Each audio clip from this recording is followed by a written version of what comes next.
Hey, I've been thinking about taking Mom on a trip for her birthday. Would that be okay?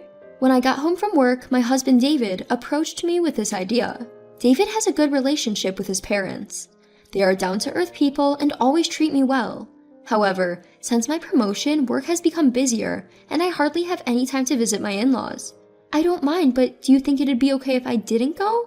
I've been incredibly busy with work lately, and it's hard for me to get a long weekend off. I wouldn't be able to go on the trip with them, but David seems okay with that. Sure, that's fine. My parents understand you're busy, and they seem to feel a bit obliged when you're around. I think they might even feel more at ease if it's just me. Next time we visit them, you should come with me though.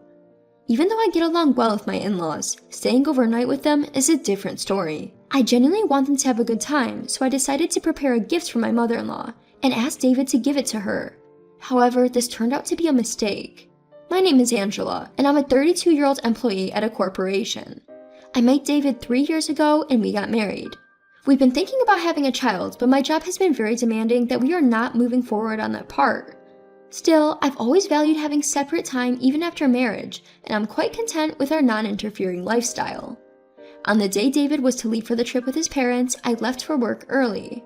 After a while, I received a message from David. He was on his way to his parents' house planning to head to a hotel the next morning. David has been working overtime and on weekends too, so I was happy to hear he was getting a break. I texted him back to have fun, but the weather started to look suspicious in the afternoon. The forecast changed to heavy rain by night, and I was instructed to wrap up work and head home, so I left the office in the evening. When I stepped outside, it was already starting to rain and the sky was dark. I only had a folding umbrella, which felt inadequate, but I managed to get home before it started pouring. David's parents live in a neighboring state. I started to worry and called David, who assured me, I'm at my parents' house now, and it's not too bad here. I think we'll be okay. Sure, it wasn't raining that much yet, and sometimes weather forecasts can be exaggerated. It might not even rain that much in reality. I was worried about his elderly parents, but David was there, and I felt a bit relieved thinking they would call if anything happened.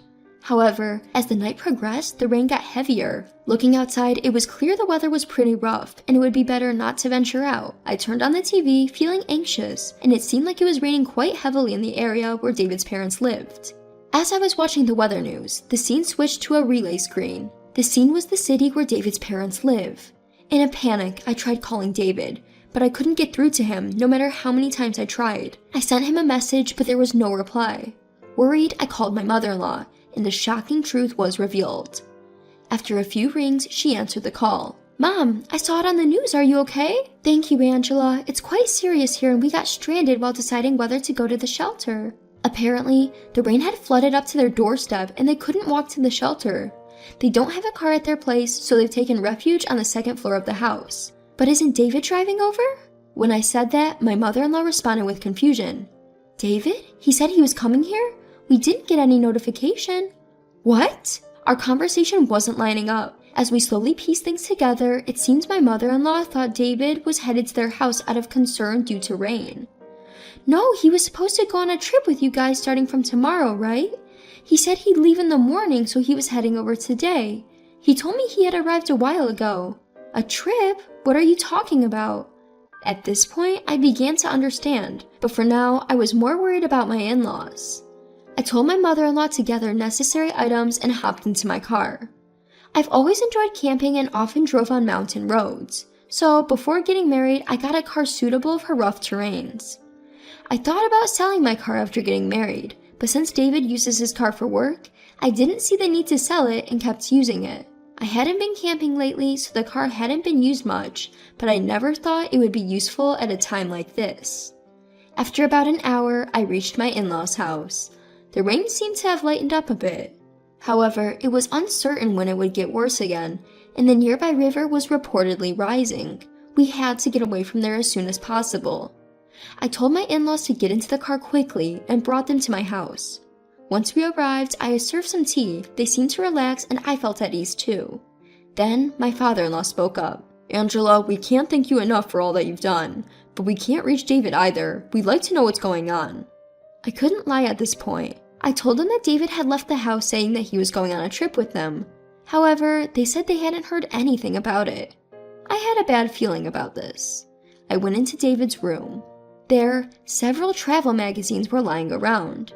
I had seen him reading them recently. He said he was figuring out where to take his parents, so I took his word for it and didn't ask anything further. However, upon closer inspection, the magazines clearly featured tourist spots for couples. There were several options marked with the corners of the pages folded. Upon checking them, one place had a circle drawn with a marker. Moreover, there was a mark on the booking site for that particular accommodation. How conspicuous. I booted up the computer in the living room. The history showed access to the booking site and a confirmation email that had been sent to an email address he doesn't usually use. If it were a trip with his parents, the reservation should have been for 3 people, but it was stated as for 2. I usually use my work computer, so I barely touched this one. So that's why my husband was off guard. He was too unsuspecting. Come to think of it, my husband loved writing and he kept a diary. I went back to his room and searched for the diary. I found it surprisingly quickly and hesitantly opened it to today's date to find the word trip and a heart symbol written. I was a bit taken aback. As I flipped back through the diary, it was filled with clear evidence of infidelity. Whether he didn't think he was doing anything wrong or was intoxicated with the immorality of it all, there were several entries about fun dates. My memory of the past is vague, but remembering recent events, it seemed that he had been going on these dates on days when he said he was working overtime or going into work on his days off. If it was just suspicious, I thought I could somehow gloss it over and not tell my in-laws, and discuss it when my husband came home, but it was too blatant to hide from my in-laws. Besides, I felt like I was being made a fool of by his openly cheating, and there was no way I, with my high pride, could ever forgive this.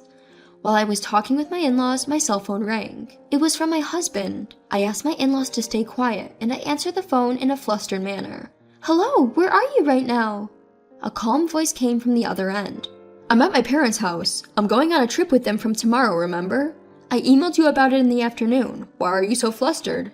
"I saw on TV that there's heavy rain in your parents' area, so I was worried if you were okay." "Yeah, it is raining heavily, but it's not a problem. Is that all?" My husband lied blatantly. He was going on a trip in the opposite direction, so he had no way of knowing the local situation. In front of me, my father-in-law was showing his anger, but my mother-in-law was restraining him. "Got it. You're coming back from the trip the day after tomorrow, right?" "Yeah, but I got the rest of next week off. I'll stay over after I drop off my parents. I guess I'll be home in about 3 days. Was he planning to enjoy such a long cheating trip? Suppressing my anger, I somehow managed to hang up the phone. Then I told my in-laws, "I'm sorry, I don't think I can continue with David anymore. He was cheating so blatantly. David must be planning to end things with me as well. Well, if that's the case, before he brings up divorce, I'll divorce him. It's my only pride. Fortunately, we don't have any children and my job is going well. It shouldn't be much of a problem if I got divorced and became single. Rather, if I don't have to do housework for my husband, it might be easier than it is now." My mother-in-law was crying and my father-in-law was furious.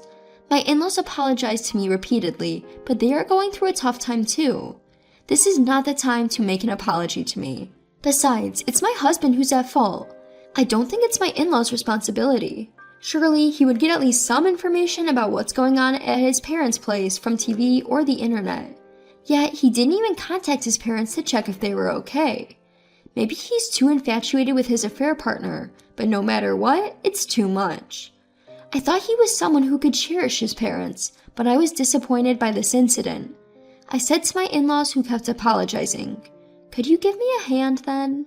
The next day, I took a day off from work to put a plan into action. After a night, the rain had stopped at my in-laws' place and it was reported on TV that the damage wasn't severe. My in-law seemed relieved. After confirming that, I started to tidy up the house with the help of my in-laws. I called a friend who was a real estate agent and started looking for a place I could rent immediately. My friend said that since it was the off-season, there were places available for immediate occupancy and he would send me some options. In between tidying, I contacted a moving company, and because it was also their off-season, they said they could move me the next day. Things moved quickly, and luckily I found a place near work, so I decided to settle there. With the help of my in-laws, we almost finished tidying up by evening and I saw them off. The next day, I was going to move out of the apartment where I had been living with my husband. I had no hesitation about moving quickly. Originally, this apartment was mine and it's still in my name. I thought we could keep living here until we had children or buy a house. I've had a relatively long relationship with the landlord, and we chat whenever we meet. I called the landlord and explained the situation. I told him I was moving out and would cancel the lease at the end of the month. He was surprised to hear I was moving out immediately, but he understood the situation and agreed to change the front door's number lock code before my husband got home. When I moved here, I was puzzled by the unfamiliar number lock, but I was just realizing the advantage of being able to change it quickly. The next day, the movers took my belongings to the new apartment, and I asked the courier service to send my husband's belongings somewhere else. The new apartment was a great fit for me, and because it was the off-season, there was no first month's rent and the moving costs were also discounted. Once the move was over, I hurried to a law office. My in-laws called me worried, but I told them the move had gone smoothly and said I'd contact them once things had settled down. Days passed and it was the day when my husband was coming home. As expected, he called me in the evening. Angela, where are you? I can't open the door of the house, and the mailbox is blocked. What's going on? I could hardly suppress my laughter at my frantic husband's voice. I've moved out, I said. What? I'm divorcing you. Huh? I coldly told my surprised husband. Of course, right? Can I continue to live with someone who lies about going on a trip with his parents and actually goes on a cheating trip? At this, my husband fell silent. And isn't it too harsh not to contact it at all when your own parents' house is being hit by heavy rain? Hit by? You can't possibly not know, right? Have you not been watching TV or the internet at all? But don't worry, your parents came to my place and their house is safe. But you may never be able to return to that house. As I saw my in-laws off, my father-in-law firmly stated, "We have no intention of letting David back into this house. He must pay for his actions." What?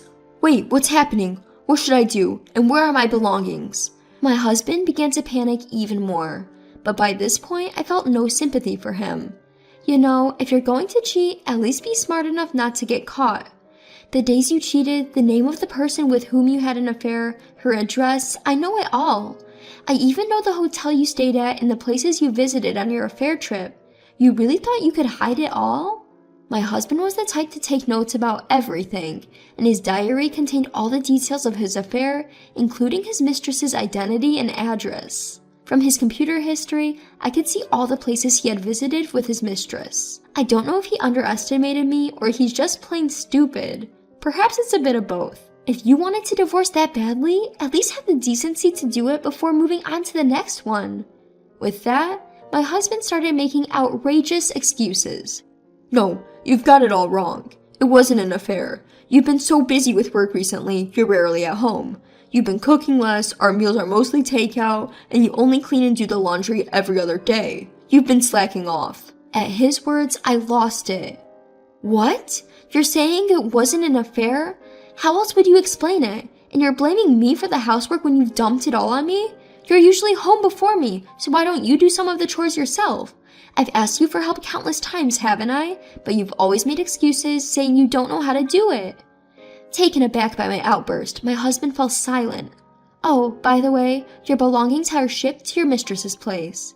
At this, my husband's voice noticeably changed. Wait, hold on a minute. Why would you do that? He probably thought I had sent his stuff to his parents' house. I had considered doing that at first, but I didn't want to inconvenience my in-laws, especially not after they'd just cleaned up after heavy rain. So I decided to send his things to his mistress's place. By the way, your stuff should arrive tomorrow. I hope her husband doesn't find out. Turns out, his mistress was a junior colleague in the same department as my husband. I initially thought she was single, but my husband's diary revealed she was also married. What have you done? My husband shouted, but it wasn't my problem. You're the one at fault here for cheating. I have ample evidence of your infidelity, and I've already consulted a lawyer. I'll be seeking damages and a divorce. You have no right to complain since you've been cheating, right? But that's not it. I thought if you knew I was interested in another woman, you'd try harder to keep me by doing more housework. At his words, I could only sigh in disbelief. You sure are confident in yourself. Unfortunately, you're not nearly as attractive as you think you are. You've really overestimated yourself. Let me shatter that image for you. With that, I hung up, fully intending to make a fool of him. Later, I sent a certified letter to my husband's company and demanded compensation for the emotional distress caused by the affair from both my husband and his mistress. When my husband's belongings arrived at his mistress's place, it naturally caused a lot of trouble. She ended up getting divorced too, and they both had to pay damages. Neither my husband nor his mistress could continue working at the company and had to leave. I managed to get a divorce without any trouble and received my damages, so I don't really know or care about what happened afterwards. However, I do still keep in touch with my former in-laws, who still send me gifts during the holidays. I've heard that my ex-husband has returned to them, but they've made it clear that he's not allowed back into the house. Even they don't know where he is or what he's doing now. With my return to the single life, I only have to take care of myself when it comes to the chores and cooking. I no longer have to accommodate my picky ex-husband, and on busy days, I can even just have a beer and snacks. In a way, I feel more fulfilled than before.